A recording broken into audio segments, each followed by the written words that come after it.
मंगलाचरण करेंगे।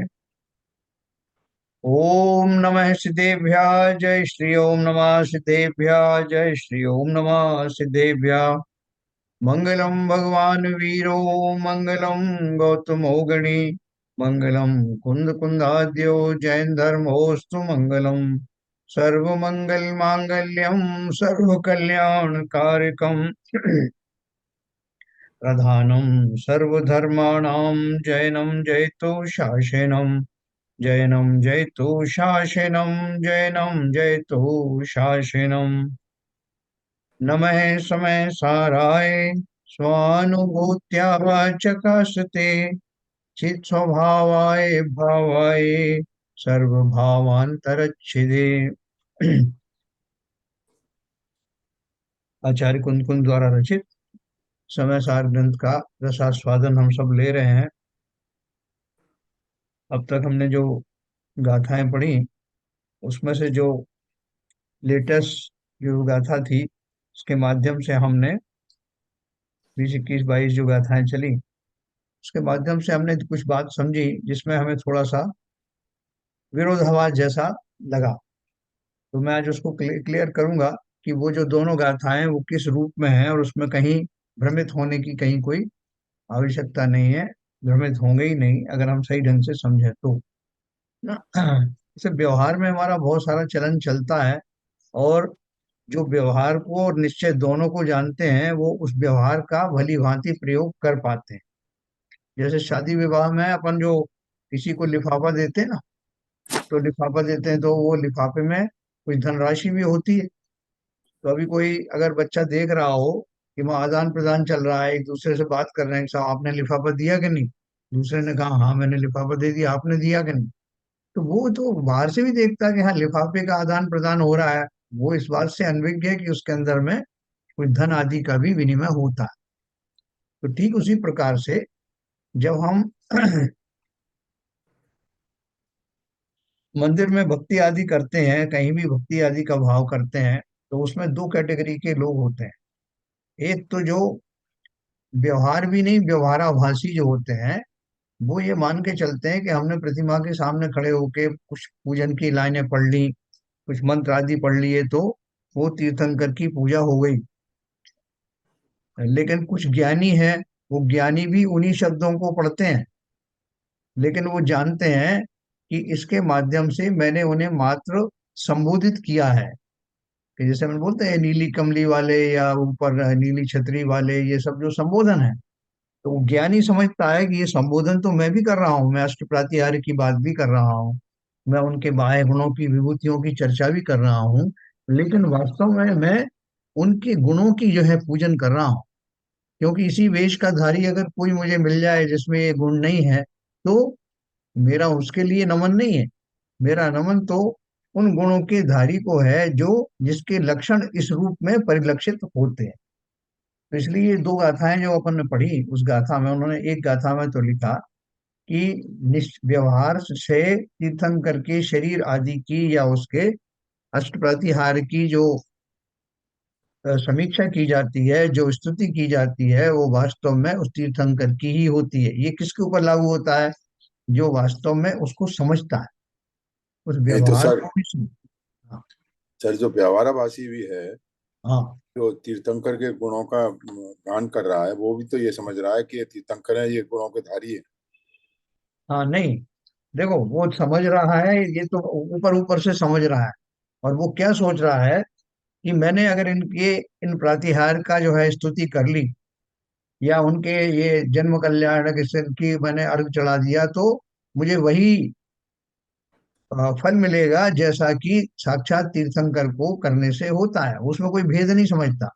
इसलिए उन्होंने उदाहरण दिया कि आप अगर ऐसा समझ के कर रहे हो कि मैं उनके शरीर की अगर वंदना कर लूंगा तो वो शरीर वो तीर्थंकर की ही भक्ति मानी जाएगी, और आपको ज्ञान है नहीं, तीर्थंकर के गुणों का भी ज्ञान नहीं है, तो फिर वो वैसा ही हुआ जैसे कि किसी ने नगर की स्तुति करी, नगर का वर्णन किया, और वो सोचे कि इससे राजा का वर्णन हो गया।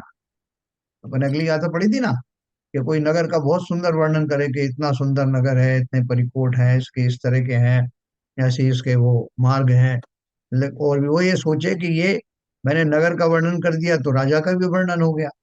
लेकिन क्यों क्यों हो गया? क्योंकि राजा वहीं निवास करता है। तो उसी से उस शिष्य ने पूछा कि अगर हम ये सिमली लगाएं तो आत्मा भी तो शरीर की अधिष्ठाता है। अगर मैंने शरीर की स्तुति करी तो राजा की स्तुति जैसे हो जाती, तो वैसे ही वो तीर्थंकर की वास्तविक स्तुति हो गई। तो उन्होंने बोला ऐसा नहीं, व्यवहार भी उन्हीं का सम्यक है जिनको की निश्चय दृष्टि है, क्योंकि वो इसी भाव से कर रहे हैं। अभी मैं नगर की जो समीक्षा कर रहा हूँ तो नगर नगर को उसके आगे भी कहने वाला हूँ। ऐसा सुंदर नगर का जो राजा है, वह उसके बारे में बता रहा हूँ कि जिसने अपने अथक प्रयत्नों के द्वारा नगर को इतना सुंदर बनाया। जब तक मैं ये दोनों कड़ियों को जोड़ूंगा नहीं तब तक दोनों अलग अलग ही रहने वाले। तो ठीक उसी प्रकार से व्यवहार की जो बात कर रहे हैं, व्यवहार में ऐसा कहने में आता है, मैंने भी आपको लिफाफे का उदाहरण दिया। तो लिफाफे का आदान प्रदान करने वाले व्यवहार से लिफाफे की बात कर रहे हैं, लेकिन उनको अंदर से पता है ना कि उसके पीछे क्या मंतव्य है। उसे कोई बोलता है कि मैंने अपनी बेटी के हाथ पीले कर दिए साहब, तो व्यवहार में तो ऐसा कहा जाता है। लेकिन जो जो समझदार हैं वो समझ रहे हैं कि ये कह करके मैं क्या कहना चाहता हूँ। और कोई अनभिज्ञ आदमी ये देखे कि साहब हल्दी लगाना जो है बहुत एक प्रचलन में है, इसका अर्थ शादी से कोई लेना देना नहीं है, तो वो भी किसी को पकड़ के हल्दी लगा देगा। तो ठीक उसी प्रकार से व्यवहार के पीछे होने वाली वास्तविकता को समझने वाले ज्ञानी, वो भी व्यवहार से ऐसा ही करते हुए देखे जाते हैं। वो भी तीर्थंकर की स्तुति ऐसे ही उनके शरीरों के माध्यम से करेंगे, उनके समुचरण का वर्णन करेंगे, उनके धन वैभव का वर्णन करेंगे, तो सारा कुछ करेंगे। उनके जब वो पैर पड़ते हैं, जैसे भक्तामर की स्तुति की भक्तामर में मानतोंगाचार्य ने, आप कहोगे तो पूरी भक्ति जो है उसमें या तो उनके जो है बाह्य गुणों की चर्चा है, या जो है वो देवकृत जो है वो, जैसे जहाँ वो चलते हैं तो नीचे वो कमल के फूल खिला देते हैं, वो सब है ना देवोपुनीत। और भी बहुत सारी जो बातें हैं वो उनके इससे आपके आने से आपके उससे सिंह आदि का भय समाप्त हो जाता है, ये सब तो ये सब बाह्य गुण है ना। वो तो किसी का कुछ करते नहीं। हाथी अपने आप वो जो शांत हो जाते हैं और युद्ध में लोग जीत जाते हैं और फलाना, ये सब किसके वर्णन है? तो ये सब तो बाह्य विभूतियां, वो तो करते कुछ भी नहीं। और हमने उनसे पिकअप भी किया है। तो हमने क्या किया है कि उनमें से कुछ जो काव्यों को हमने अपने हिसाब से ढाल लिया कि इस काव्य को पढ़ने से जो है उसकी आंखें ठीक हो जाती हैं, इस काव्य को पढ़ने से उसका निरोग काया हो जाती है। ये सब हमने उसमें जो जो चीजें जो एक्स्ट्रापोलेट की हैं, वो बढ़ाई हुई हैं, वो उनकी महिमा को देख करके किया है। लेकिन वास्तव में वो उनका निश्चय नय से गुणानुवाद नहीं है, है ना। उसमें कुछ कुछ जो है वो एक दो कुछ काव्य ऐसे भी हैं जिसमें उनके अंतर के गुणों का जो वर्णन किया है, बाकी तो सब समूचरण की बात है। या अपनी भक्ति की के बारे में कहा गया है कि जिस तरह से हिरण्य जो है अपने बच्चे को बचाने के लिए सिंह के सामने कूद जाती है, उसी तरह से मुझे भक्ति के भाव आ रहे हैं पूरे भक्तांबर में, आप देखिए। तो भक्तांबर में भक्त ने उनकी महिमा को जिस रूप में वर्णन किया है, उस रूप में खाली उनकी महिमा बाहर बाहरी जो महिमा है उसका ही कथन किया है। लेकिन मानतुंगाचार्य कोई साधारण व्यक्ति तो थे नहीं। वो ये जानते थे कि जिनकी मैं ये बात कर रहा हूँ, जिनके ये गुणों का बाह्य गुणों की मैं चर्चा कर रहा हूँ, वो कौन है? जिनमें ये महिमा प्रकट हुई है वो कौन है? इन गुणों के धारी हैं जिनकी भक्ति करने से ये फायदा होता है। तो वो गुण उनके परोक्ष में उनके मस्तिष्क में है। तो अगर उस भाव से मैं, इसलिए उन्होंने ये जो गाथा कही है कि नगर को वर्णन करने से राजा का वर्णन नहीं हो जाता। मंतोगाचार्य को नहीं पता क्या ये बात? तो बाहर में तो वर्णन उनका भले ही आ रहा है, लेकिन अंदर में उस राजा के बारे में वो भली प्रकार जान रहे हैं, और उनकी स्तुति वहां तक पहुंच रही। कुंदकुंदाचार्य ने यहाँ बैठ करके और विदेश क्षेत्र में स्थित सीमंदर स्वामी को नमस्कार किया, तो सीधा नमस्कार पहुंच गया। हम और आपका क्यों नहीं पहुंचा? है। हम तो कितने दिन से रोज पूजन कर रहे हैं, और वो कुछ कुछ लोगों ने तो पूजन ऐसी भी लिखी है कि हे भगवान मेरे अंदर समा जाओ, मेरे अंदर आ जाओ, फिर भी नहीं आए वो। तो उनका नमस्कार क्यों पहुंचा? क्यों? क्यों उन्होंने जान लिया कि इतने दूर बैठा हुआ वो व्यक्ति ने मुझे नमस्कार किया? है ना, कितने तीव्र परिणाम होते होंगे, परिणामों की कितना लंबा रास्ता तय करके वो परिणाम सीधे वहां पहुंच गए। इसका अर्थ यही है, जैसे मानतुंगाचार्य भी उसी श्रेणी के थे, उन्होंने भी वो जो बाह्य स्तुति की वो तो हमने पिकअप कर ली, लेकिन वो अंतर से वो किनको नमन कर रहे हैं, किनकी स्तुति कर रहे हैं, ऐसे जिनेंद्र देव जिन्होंने अपने आत्मा के गुणों को परिमार्जित किया, स्वभाव में लौटे, और फलस्वरूप उनकी महिमा ऐसी हुई कि बाह्य में ये सारा वैभव बिखर आया। वो उससे कनेक्ट करो, उससे कनेक्ट करोगे तो ही उनकी निश्चय भक्ति होगी। वो भले ही आप ऊपर से ना कहें, लेकिन अंदर से हमारे अंदर वो जागृति आनी चाहिए। और क्यों जरूरी है वो जागृति? क्योंकि नगर का वर्णन करने से राजा का वर्णन नहीं होता। तो हमारा तो ना अंदर है ना बाहर है, इसलिए उन्होंने दोनों गाथाओं में कहा कि जो कुछ हमारा व्यवहार का ना आचरण होता है, वो व्यवहार का आचरण भी समझदारी से करना चाहिए। कहते हैं ना, नकल में भी अकल चाहिए। लेकिन भाई साहब, जी। एक दिक्कत है, ज्यादा हाँ। ध्यान देने पर अगर उन्हीं भगवान को ध्यान दे दिया तो हाँ, भूल जाते हैं कि हम यहाँ पर चढ़ा क्या रहे थे। और वो कोई बता देगा आपको।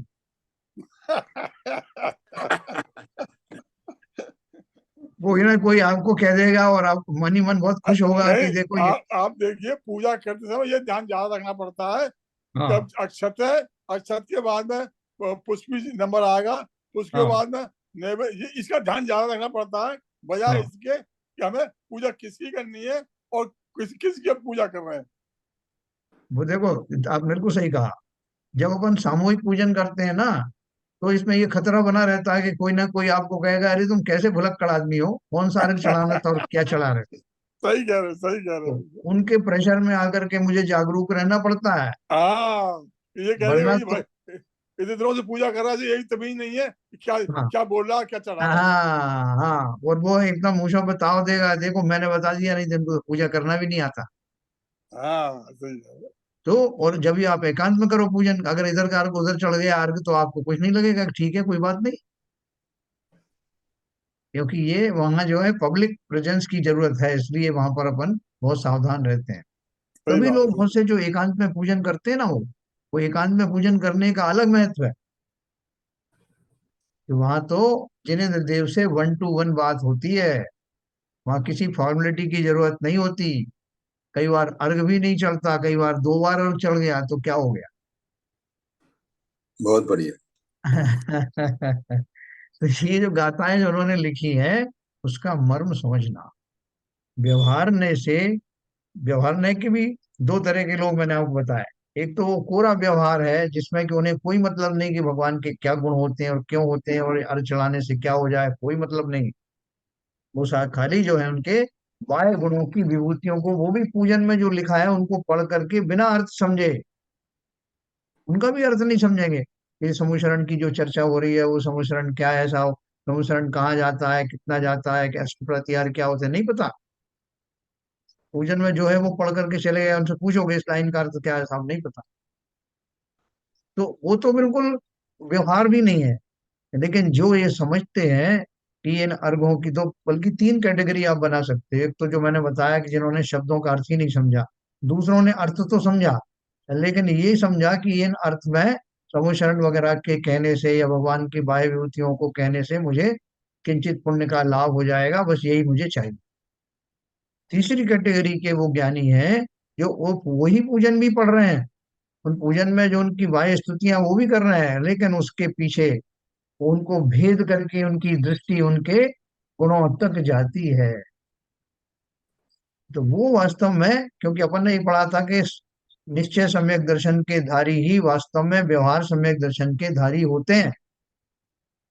तो जिन्हें निश्चय का पता है, जिन जो उनके गुणों को समझते हैं, वो ये नहीं कहते कि भगवान आप ऐसा कर देना, भगवान आप मेरे रोग ठीक कर देना, भगवान आप ये कर देना। वो क्या बोलते हैं? वो मानतंगाचार्य की भाषा में बोलते हैं कि भगवान, मैं तो क्या कहूँ, आप जहां जाते हो अपने आप ये सब हो जाता है। आपके आने से लोग इतनी दूर से, इतने योजन के जीव निरोग हो जाते हैं। इतने इतने जो है दिशाएं, सब दिशाएं फल फूल से भर जाती हैं। मैं थोड़ी कह रहा हूँ कि आप ये कर दो, ये सहज में आपका प्रताप है। और वो प्रताप कहाँ से आया? कोई आपने कोई ऐसी ऊपर की रिद्धि सिद्धि थोड़ी सिद्ध की है। ये तो स्वतः ही आपके स्वभाव में आने के गुणों को अपना विकसित करने का परिणाम है। ये सारी दशाएं बाह्य में, संसार में उत्पन्न होती हैं। कोई तपस्या करता है ना, वो भागीरथ ने तपस्या की, आपने वो देखी होगी पुरानी जो रामायण, रामानंद सागर की। तो उसमें वो एक पात्र जो है वो समुद्र के किनारे तपस्या कर रहा है, और उसकी तपस्या करते ही उसमें लहरें उठने लगती हैं समुद्र के अंदर, ऊंची ऊंची। क्यों उठने लगती हैं? उसने थोड़ी उठाई ना, उसने जो समुद्र से प्रार्थना करी कि आप अपनी लहरें उठाना जब मैं ध्यान में ध्यानस्थ हूँ। एक सहज घटनाएं होती हैं। बाह्य शक्तियां जो है वो सब निमित्त निमित्तिक संबंध के कारण होती है। वैसे जिनेन्द्र देव ऐसी भव्य आत्मा है जो अपने गुणों में पूर्ण विकसित हो गई हैं। उनके प्रभाव से बाह्य में ये जो कुछ घटित होता है वो सब सहज ही होता है। ना तो वो करते हैं और ना कोई उनसे ज्ञानी पुरुष ऐसी प्रार्थना करता है। भक्ति में रह करके वो भक्ति में अपने खाली उनके गुणों की चर्चा करता है और वो सहज ही होता है। आज प्रमाण सागर जी से किसी ने प्रश्न पूछा, शंका समाधान, कि महाराज ये शांति धाराएं लोग करते हैं, इससे कुछ लाभ होता है क्या, और क्या लाभ होता है, और सबको लाभ होता है क्या? गलत नाम पढ़ लिया तो क्या हो जाएगा? तो उन्होंने कहा देखो भाई ऐसा है, मैं ये तो नहीं कहता कि इससे कुछ नहीं होता, और ये भी नहीं कहता कि इससे सब कुछ होता है। क्यों? देखो सिद्धांत तो उन्होंने बहुत ऐसे समझाया, सरल भाषा, लेकिन सिद्धांत अपन सब समझते हैं कि जिनकी काललब्धि आ गई है, जिन जीवों के उस समय में उन कर्मों का संक्रमण आदि होना है, वो उस समय उनने शांति धारा कराई, और उस शांति धारा के निमित्त से, जैसे सामने ही साक्षात करवाई है और कर रहे हैं, उस समय उनके परिणाम स्वयं ही वैसे विशुद्ध हुए हैं। जिसे हम साइकोलॉजी भी कहते हैं कि मैं जिनेन्द्र देव की पूजन करूंगा तो अवश्य ही मेरा लाभ होगा। तो जिस समय वो इस तरह का चिंतन कर रहे हैं, वो चिंतन अगर सही दिशा में गया, वैसे ही परिणाम हुए जैसे कि संक्रमण होने के लिए आवश्यक है, तब तो वो मिरेकल हो जाता है ना। और निमित्त निमित्तिक संबंध क्या है? जिस समय उसके परिणाम होने होंगे उस समय वो घटना घटित भी होने वाली है, उसके कर्म भी उस समय संक्रमित होने वाले हैं, सारी चीजें सिंक्रोनाइज होती हैं, तभी हाँ जो उस समय व्यक्ति मिल को जाए, हाँ हाँ जो समय अच्छे मिल जाए। समय मिलते हैं तभी होता है। अब दो एक को हो गया तो बाकी लोग ये समझते हैं कि देखो इसने शांति धारा कराई थी तो इसको तो फायदा हो गया साहब, मुझे हुआ नहीं, अगली बार मैं और थोड़ा सा पैसा ज्यादा खर्च करूंगा। है, पैसा खर्च करने से नहीं, या मेरा गलत नाम बोल दिया था इसलिए मुझे फायदा नहीं हुआ। नामों में क्या धरा है, वो तो अंतर्यामी है और वो खुद तो कुछ करते नहीं, डायरेक्ट हमको ही सीधा सीधा एक्सेस मिलती है। इसलिए इन सब चीजों में बहुत विशेष ध्यान से इस सिद्धांत को समझना। जिनेन्द्र देव किसी को नहीं पड़ी है कि आपने मेरे ऊपर अच्छे कलश डाले तो मैं इनको ये फायदा कर दूं। है, इन्होंने एक बार डाला था इसलिए इनको कम फायदा करूं, दूसरे ने एक कलश चोरी से और कर गया था तो उसको और डबल फायदा कर दूं। है, तीसरा आदमी 3 बार प्रक्षाल करके कर गया तो मुझे हो गया। ये सब चीजों में कुछ नहीं रखा, ये हमारे मन की भ्रमना है। बल्कि लोग बोलते हैं कि टीवी पे बैठकर देखने वाले, सुनने वाले, उनका लाभ उससे ज्यादा लाभ हो जाता है, क्योंकि उन्होंने यहाँ से क्लोजअप में देखा और भगवान को देखते ही उनके परिणाम बदल गए। असली तो सारा खेल परिणामों का है। तो इसलिए वो शांति धारा करो या ना करो, या मात्र बात यह कि मेरे परिणामों में विशुद्धि जिस जिस प्रकार से आनी चाहिए, और उस समय परिणामों की शुद्धता अगर उस लेवल पर पहुंच गई जहां कर्मों में संक्रमण होना है, तो कर और कर्म विशेष का संक्रमण होने का समय आ गया है, काल लब्धि आ गई है, तो घटना वो 5 समवाय के द्वारा घटित होती ही है ना। ये सब में लगाना, ये तो जो कितनी बढ़िया जो हम जो पढ़ रहे हैं, जो गाथाएं हैं, जो सबको सुलभ होती नहीं, कि व्यवहार से मैं जो तीर्थंकरों की स्तुति कर रहा हूँ, वो स्तुति भी वो खुद नहीं करते। जो भी कार्य कर उन्होंने 48 ताले थोड़ी तोड़े, जैसा कुंद कुंद स्वामी ने अपने 48 ताले तोड़वा लिए। किससे तोड़वा लिए? अरे बोले साहब वो एक एक श्लोक था ना, एक एक उसके ऊपर मारा फेंक करके, ताले के ऊपर। ताले बेचारे क्या करते, खुलते नहीं तो क्या हो, खुल गए। नहीं, सोच के देखो जरा, ना तो वो रागी थे और ना ही जिनकी स्तुति कर रहे थे वो रागी थे। ये सारी घटनाएं सहज ही होती हैं, लेकिन उस लेवल का परिणाम तो आए ना। सारी घटनाएं स्वयं अपने आप ही घटित होती हैं। तो इस तरह से वो जो दो गाथाएं अलग अलग कहीं जिसमें हमको विरोधाभास लगता था, वो विरोधाभास है नहीं। वो एक बात व्यवहार से कही गई है, एक निश्चय से कही गई है। और निश्चय से फिर वो एक गाथा भी और आने वाली है जो अब इस बात की पुष्टि करेगी। तो ये बात मैंने आपको ठीक से क्लियरफाई कर पाया कि जो दोनों जी गाथाओं में किस तरह से विविधता है। देखिए अभी ये हमने पढ़ा था। इसलिए व्यवहार न से ही शरीर के स्तवन से आत्मा का स्तवन होता है। मतलब आत्मा का स्तवन कैसे हुआ? व्यवहार न से। व्यवहार न से ही, निश्चय न से नहीं। भावार्थ है व्यवहार न तो आत्मा और शरीर को एक कहता है और निश्चय न से भिन्न है। इसलिए व्यवहार न से शरीर का स्तवन करने से आत्मा का स्तवन माना जाता है ना। हम ही कहते हैं आज हमने भगवान की पूजन करी, आज हमने जो उनको कैसे करी पूजन साहब? बोले अरे पूरा, मैं आपने देखा नहीं जयमाला में क्या उनके सारे चमत्कार, समोशरण का वैभव, सब का वर्णन पढ़ा। उनका जन्म कब हुआ, उनका जो है गर्भ में कब आए, ये सारी बातें पढ़ी। तो गर्भ में जन्म में आने वाला तो सशरीर होता है ना, शरीरधारी होता है, वो तो बालक होता है। वो तीर्थंकर था क्या? अरे कैसी बात करते हो आप? वो तीर्थंकर ही तो बनने वाला था ना, जिसका मैंने गर्भ कल्याणक बनाया, मैंने जन्म कल्याणक बनाया। तो बिल्कुल आपकी बात सही है, लेकिन वो सारा व्यवहार में ही आता है। जन्म कल्याणक बनाते हैं, सब बनाते हैं, वो व्यवहार बहुत दूर तक जाता है।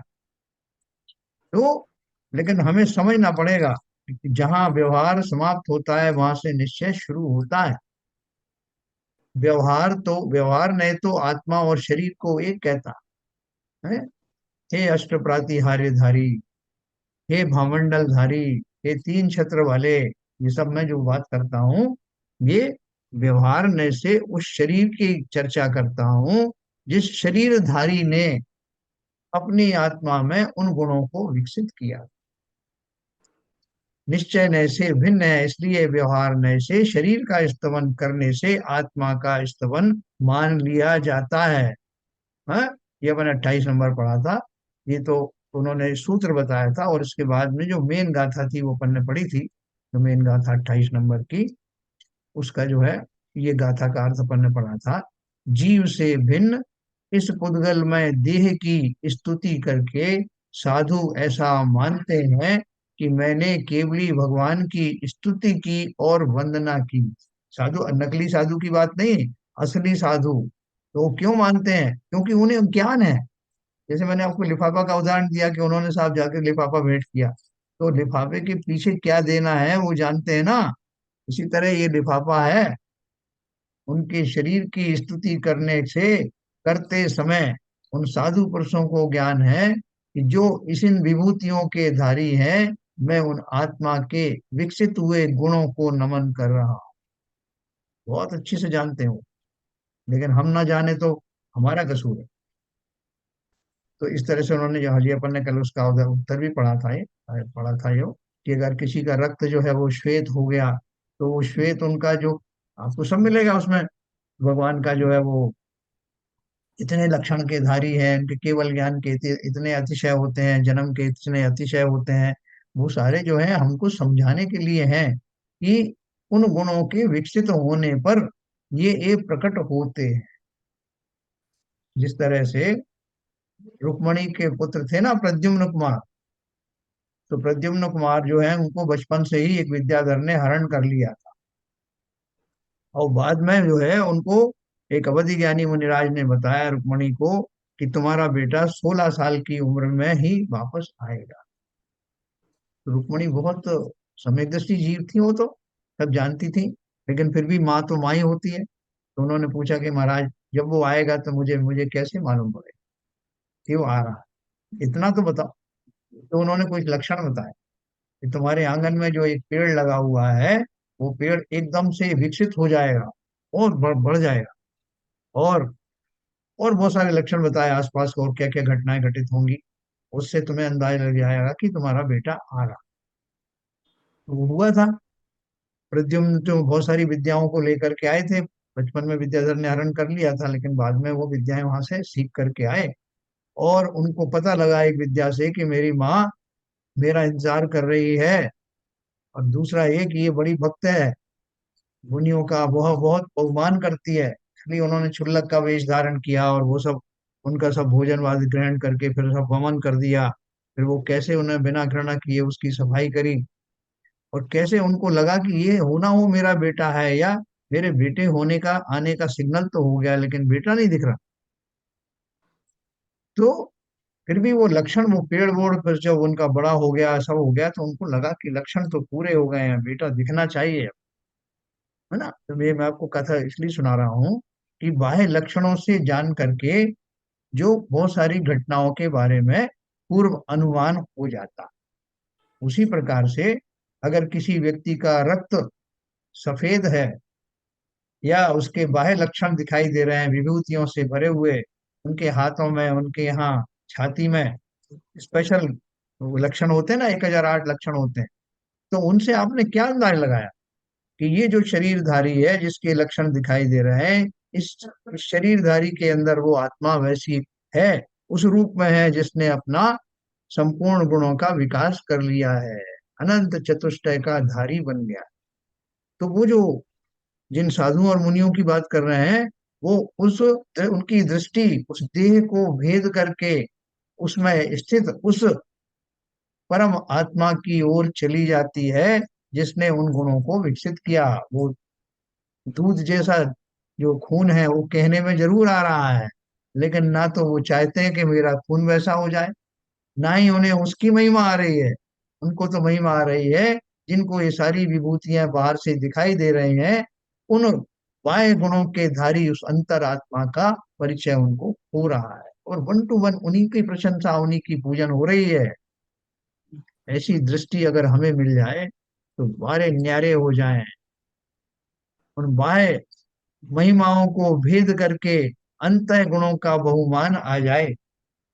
जिस समय सार को पढ़ने के लिए मैं विशेष बुद्धि का प्रयोग कर रहा हूँ, और मुझे तो अभी सिद्धांत ही समझ में नहीं आया है, और उन सारे सिद्धांतों का लाभ उठा करके वो व्यक्ति जिनेंद्र बन गया, इसलिए उनको नमस्कार है, इसलिए उनका बहुमान है।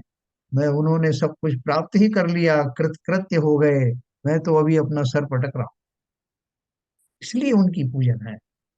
तो इसलिए उन्होंने बोला केवली पुरुष का स्वभाव ना होने पर भी, परमार्थ से शुक्ल रक्तता तीर्थंकर केवली पुरुष का स्वभाव ना होने पर भी शरीर के गुण जो शुक्ल रक्तता इत्यादि हैं, सफेद खून इत्यादि है, उसके स्तवन से तीर्थंकर केवली पुरुष का शुक्ल रक्त तीर्थंकर केवली पुरुष के रूप में स्तवन किया जाता है, वह व्यवहार मात्र से ही किया जाता है। हे नीली छतरी वाले, हे लोगों की पीड़ा हरने वाले, हैं आपने अंजना को तारा, द्रौपदी को चीर बढ़ायो, सीता प्रति कमल रचायो, अंजन से किए अकामी, दुख मिटो अंतर्या। प्रियामी।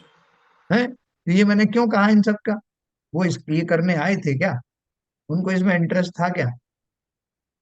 ये तो मैंने अपनी भक्ति में बढ़ करके उनके माध्यम से, उनकी प्रेजेंस में, उनके निमित्त से होने वाले लोगों के संकटों का निराकरण, उसकी चर्चा करके मैं अपने अंदर ही उनका बहुमान कर रहा हूँ। वो तो परम वीतरागी हैं, उनको क्या लेना देना। ना तो वो द्रौपदी को बचाने पहुंचे थे, ना किसी और को बचाने पहुंचे, लेकिन निमित्त निमित्त घटनाएं हैं कि उनकी भक्ति में भर करके, उनके आने मात्र से उनका जो पुण्यादि होता है, उसकी ये सब महिमा है। करते कुछ नहीं, परम वितरागी हैं। और मैं उस बहुमान को करते करते उनके आंतरिक गुणों तक पहुंच जाता हूँ, जिससे मेरा भी बहुत भला हो जाता है ना। तो निश्चय से देखो, किंतु निश्चय नय से शरीर का स्तवन करने से आत्मा का स्तवन नहीं हो सकता। व्यवहार नय से हो सकता, लेकिन निश्चय नहीं से शरीर का स्तवन करने से आत्मा का स्तवन नहीं हो सकता। तो फिर शिष्य ने एक प्रश्न किया कि आपने व्यवहारने की बात क्यों कही? कभी तो बोलते हो कि व्यवहारने असत्यार्थ है, और अभी आप व्यवहारने की बात भी कर रहे हो, क्यों कर रहे हो? उन्होंने बोला कि व्यवहार ने तो असत्यार्थ कहा है और शरीर जड़ है, तब व्यवहार आश्रित जड़ की स्तुति का फल क्या है? देखो कितना बढ़िया प्रश्न किया कि आप अभी अपने मुंह से कह रहे हो कि व्यवहार न एक तो गलत बात कहता है, झूठी बात कहता है, और दूसरी बात ये कि जिस शरीर की स्तुति कर रहे हैं वो शरीर जो है उसकी स्तुति वो व्यवहार न से है, वैसे तो जड़ ही है ना, शरीर तो शरीर है, तो उसकी स्तुति करने का कुछ फल है क्या? तो उन्होंने उसका उत्तर बहुत अच्छा उत्तर दिया, जैसे प्रमाण सागर जी ने आज बताया कि किंचित है किंचित नहीं भी। व्यवहार ने सर्वथा असत्यार्थ नहीं है, उसे निश्चय को प्रदान करके असत्यार्थ कहा है। जैसे मैं बोलता हूँ ना कि शेर को बताने के लिए, समझाने के लिए बालक को बिल्ली के रूप से शुरुआत कर, जैसे ये बिल्ली है ना, इससे थोड़ा सा बड़ा, जैसे उसी आकार का, वैसे इसके पंजे हैं उसके और थोड़े से तीक्ष्ण नाखून होते हैं। जैसे इसका रक्त है, वर्ण ऐसा है, उसका दशा गोल्डन होता है। तो जो मैं सिमली दे रहा हूँ वो सर्वथा झूठ थोड़ी है। मैंने कहीं खरगोश को तो नहीं बता दिया, सिंह की सिमली तो नहीं करी, उससे मिलते जुलते की तो की ना। इसलिए किंचित कुछ हद तक वो मेरा व्यवहार भी कारगर है, काम का है। वो सत्य सर्वथा असत्य नहीं है, लेकिन हाँ जो साक्षात सिंह है उसके मुकाबले में मैं बिल्ली को खड़ा कर रहा हूं तो वो वैसा नहीं। इसलिए उन्होंने बोला कि व्यवहार में सर्वथा असत्यार्थ नहीं है, उसे निश्चय को, निश्चय की अपेक्षा से असत्यार्थ कर, उसकी शांत रूप मुद्रा को देखकर अपने को भी शांत भाव होते हैं, ये ऐसा उपकार समझकर शरीर के आश्रय से भी स्तुति करता है। छवि वीतरागी नगन मुद्रा दृष्टि ना सांप पे धरे, ये क्यों कहते हैं? जैसे आप शरीर की स्तुति कर रहे हो, आप शरीर के बारे में कह रहे हो, इससे क्या फायदा? मैं इसलिए कह रहा हूं कि शरीर की ऐसी मुद्रा धारण करने वाला वो जीव, वो आत्मा, ये तो मुझे डायरेक्ट आत्मा दिख नहीं सकती, लेकिन इन मुद्राओं से मुझे अनुमान होता है इसके पीछे वही आत्मा विद्यमान है जिसने इस तरह की क्लाइमेक्स को प्राप्त कर लिया है, इसलिए बाहर में ऐसी मुद्रा प्रकट हुई है। क्योंकि अंतर का मैं देख नहीं सकता, मैं केवल ज्ञानी नहीं हूं, मैं अपना छद्मस्त हूं, और अल्प ज्ञान के कारण बाह्य लक्षणों से ही ये जान पाता हूं। इसलिए उन्होंने कहा और छद्मस्त को, छद्मस्त माने अल्प ज्ञानी, जो केवल ज्ञानी का, केवल ज्ञान का धारी नहीं है, छद्मस्त को अपना और पर का आत्मा साक्षात दिखाई नहीं देता, शरीर दिखाई देता है। उसकी शांत रूप मुद्रा को देखकर अपने को भी शांत भाव होते हैं।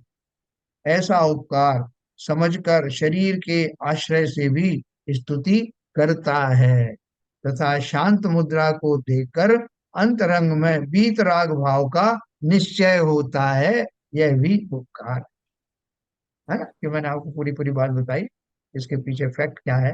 और मैं उनका जब बाहर से भी जब मैं उनका गुणानुवाद करता हूं तो मैं अंदर में पहुंच जाता हूं, क्योंकि मुझे अंदर का रहस्य भी पता है। जिन्हें पता नहीं है वो नहीं पहुंचेंगे, लेकिन जिन्हें पता है उनकी भक्ति, व्यवहार भक्ति के साथ साथ निश्चय भक्ति भी होने लगती है। तो उसी लिए उन्होंने ये बताया, ऊपर की बात को गाथा में कहा था, निश्चय विषय नहीं योग्य नहीं देह गुण केवल ही के, जो केवली गुण को स्तवे परमार्थ केवली वो स्तवे। फिर अपन ने इसकी एक गाथा पढ़ी थी, जो जिसमें ये लिखा था, 30 नंबर की गाथा, हाँ, जिसमें ग्राम आदि का लिखा था ना, ये अपन ने पढ़ी थी। जैसे नगर का वर्णन करने पर भी राजा का वर्णन नहीं किया जाता, इसी प्रकार शरीर के गुण का स्तवन करने पर केवली के गुणों का स्तवन नहीं नहीं होता, होता। है ना। तो मन तुंगाचार्य ने जो जो बनाया भक्ति में रमन करके, जो जितना कुछ काव्य बनाए, वो काव्य लिखते समय उनका, उन जिनेन्द्र देव के आंतरिक गुणों पर लक्ष्य था कि नहीं? अगर नहीं होता तो इतना सुंदर काव्य बनता ही नहीं। ये सब बाह्य लक्षण को तो उन्होंने एड्रेस किया, लेकिन स्तुति तो अंदर की ही चल रही थी। आपको कैसे दिखाते कि मैंने उस आत्मा को देख लिया जिसके अनंत वीर हैं, अनंत गुण, अनंत सुख प्रकट हुए हैं? तो वो कुछ हमको समझ में नहीं आता कि उन्होंने देखा ऐसा, हमें तो नहीं पता। बाहर से भी बता रहे हैं कि उनकी ऐसी महिमा प्रकट हुई है उन गुणों के कारण कि बाह्य में सिंह आदि भी उनका कुछ भी अनुपकार नहीं कर सकते। और हमें वो समझ में आता है क्योंकि हमें तो इतना ज्ञान है नहीं। तो इस प्रकार से हमने ये जो पढ़ी थी ना, इस प्रकार यह नगर ऐसा है कि जिसने बगीचों की पंक्तियों से भूमि तल को निगल लिया है। समझ, इस प्रकार नगर का वर्णन करने पर भी उससे राजा का वर्णन नहीं होता, क्योंकि यद्यपि राजा उसका अधिष्ठाता है, तथापि वह राजा कोट बाग खाई आदि वाला नहीं है। इसी प्रकार शरीर का स्तवन करने पर तीर्थंकर का स्तवन नहीं होता, यह भी श्लोक द्वारा कहते हैं। देखो, ये गाथा बता करके हमारे ऊपर कुंद कुंद आचार्य ने कितना बड़ा उपकार किया कि मैं जब पूजन करने जाता ही हूँ, उतना ही टाइम लगाता ही हूँ, तो क्यों ना एक ही बार में दोनों चीजें अचीव हो जाएं। बाहर से तो मैं अपना उनके शरीर आदि की, उनके प्रातिहार आदि के की चर्चा करता हुआ दिखाई देता हूँ, लेकिन अंदर में मैं पहुंच चुका हूँ। ऐसे प्रातिहार का धारी वही होता है जिसने अपने न केवल घातिया कर्मों का नाश कर लिया है, बल्कि अपने जो चिर परिचित जो गुण है, स्वाभाविक गुण है, उनको पूर्ण विकसित करके भाव मोक्ष भी प्राप्त कर लिया। मैं जब भी पूजन करूं तो मुझे ये भी ध्यान में आ जाए, तो मुझे सोने में सुहागा हो जाए। एक ही पूजन का फल इतना जबरदस्त मिलेगा कि जो मैं पूरी पर्याय भर जितनी पूजन की उसका भी नहीं मिलेगा।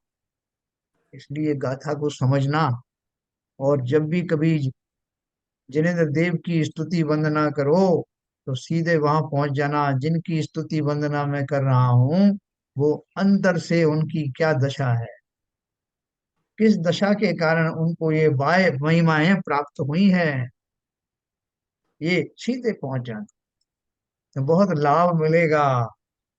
परिणामों में बहुत अतिशय विशुद्धि आएगी। तो देखो, अपन ने पढ़ा, इस प्रकार शरीर का स्तवन करने पर भी उससे तीर्थंकर केवली पुरुष का स्तवन नहीं होता, क्योंकि यद्यपि तीर्थंकर केवली पुरुष के शरीर का अधिष्ठातृत्व है, तथापि सुस्थित सर्वांगता, लावण्य आदि आत्मा के गुण तो है नहीं। इसलिए तीर्थंकर केवली पुरुष के उन गुणों का अभाव है। और अपन कैसे पढ़ते हैं भक्तामृत? तो साहब, मैंने आज जो है 28 दीप 48 दीपकों के साथ में, 48, हाँ, दीपकों के साथ में मैंने भक्तामर का पाठ किया। तो साहब, उनके यहाँ चलना है क्या आज भक्तामर का पाठ? हाँ हाँ साहब, चलेंगे। तो भक्तामर में क्या बांट रहे हैं, भोजन भोजन का इंतजाम है क्या? वो सब हम सुनिश्चित कर लेते हैं। और वहाँ भक्तामर में जाकर के क्या करते हैं, मतलब हम सबकी बात है, ऐसा नहीं कि कुछ लोग हैं और हम उससे अछूते हैं। हम क्या करते हैं, अर्थात हाँ साहब बोले संस्कृत में पढ़ना है कि हिंदी में पढ़ना है? बोले एक बार हिंदी में पढ़ लो, एक बार संस्कृत पढ़ लो। सिर्फ मात्र पढ़ करके फॉर्मेलिटी पूरी करते हैं, उसमें उसके पीछे के क्या भाव हैं, मानतुंगा आचार्य के परिणाम कैसे रहे होंगे। जब उनका एक पर्टिकुलर कोई काव्य मैं पढ़ता हूँ, तो उस काव्य को पढ़ते समय क्या मैं उनके गुणों के अंदर जाता हूँ क्या? ये तीन छत्र के धारी हैं। तीन छत्र में हमने तो ये पढ़ लिया कि वो तीन लोग के साहब स्वामी हैं। कैसे स्वामी हैं? किसी ने राज तिलक किया क्या उनका? हम कुछ भी जानना नहीं चाहते, जानते ही नहीं। हमारा मंतव्य है कैसे करके 1 घंटा पूरा करना। संस्कृत में पढ़ लिया, अब हिंदी में पढ़ लेते हैं, भक्तामर स्तुति करें साहब। फिर पल पायो मैना रानी, श्री भक्तामर का पाठ, श्री सिद्ध चक्र का पाठ है। मैना रानी को क्या मिला वो मुझे मिल जाए, और नमस्कार होगा, मैं जाता हूँ, टाइम हो गया। क्या कर रहे हैं? है ना, भक्तामर की भी महिमा आती है ना उसमें वो। मानतों जो के बारे में ताने लगवाए थे वो सब। तो देखो, जिसकी जो जैसी काल अवधि आने वाली है उसका वैसा होगा। अपन सब तो किसी के लिए नहीं कह सकते, लेकिन अपन जरूर स्वयं भी इतने जरूर सुधर जाना कि आगे से जो धार्मिक आचरण करें उनसे डबल फायदा लो। ऊपरी ऊपरी उसमें मत रहो, भले ही एक 5 मिनट के लिए सही, लेकिन भावों सहित उसमें प्रविष्ट होना। और हमें आचार्य कुंद ने बता दिया है कि हर भक्ति के साथ में जिसकी भक्ति किए जा रहे हो उस मूर्तिमान के अंदर के गुणों को टच करके आना। अब तीर्थंकर केवली की निश्चय स्तुति कहते हैं। बताओ, आपने इतनी सारी भूमिका बनाई, निश्चय स्तुति क्या है तो बताओ। उसमें पहले गे गायक के संकर दोष का परिहार करके स्तुति करते हैं। और क्या से क्या दोष है? 31 नंबर की गाथा है। थोड़ा जल्दी समापन करिए सर। हाँ, तो ये अपन कल पढ़ेंगे, फिर ऐसा करते हैं। यस। ये गाथा अपन कल पढ़ लेंगे, अभी एक मीटिंग है ना, या अभी लंबी गाथा है। हाँ, मैं खाली इसकी गाथा का अर्थ बताता हूँ। तो इस चीज पर इसमें मीटिंग होगी क्या? हाँ, हाँ, इसी इसी दिन। अच्छा।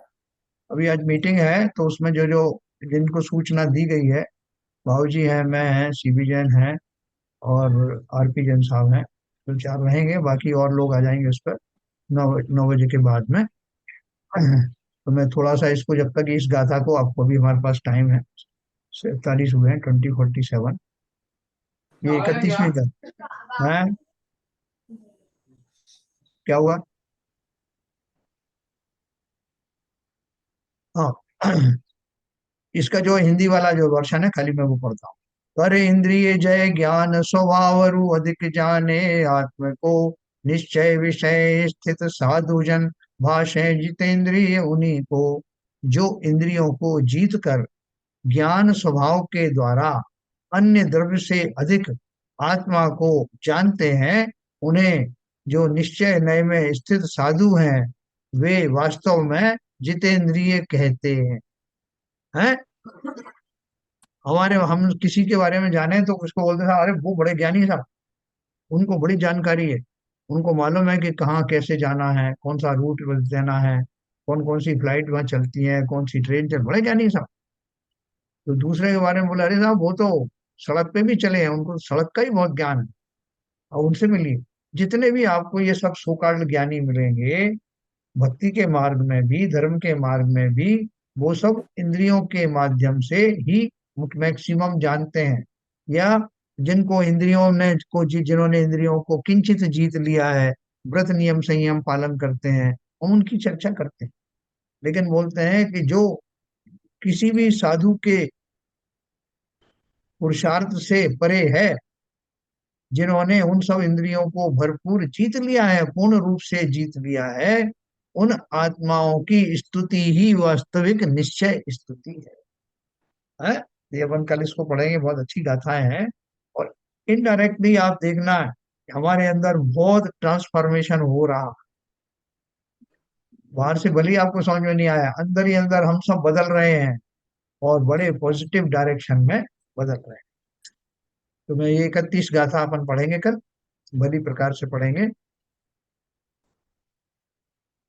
कौन है आज? ललित जी हैं क्या? नहीं है।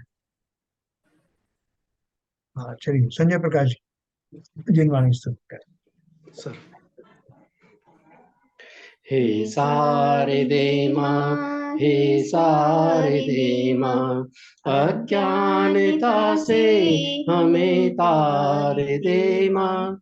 मुनियों ने समझी, गुणियों ने जानी, शास्त्रों की भाषा आगम की वाणी।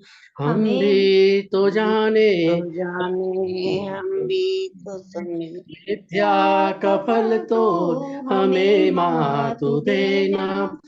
तू ज्ञान मादाई हमें ज्ञान दे दे, रत्न त्रयों का हमें दान दे दे। मन से हमारे मिटा दे अंधेरे, हमको उजालों का सिरदार दे माँ। हे सारे दे माँ, हे सारे दे माँ, अज्ञानता से हमें तार देना। तू मोक्षदाई ये संगीत है तुझ में, हर शब्द तेरा, हर भाव तुझ में।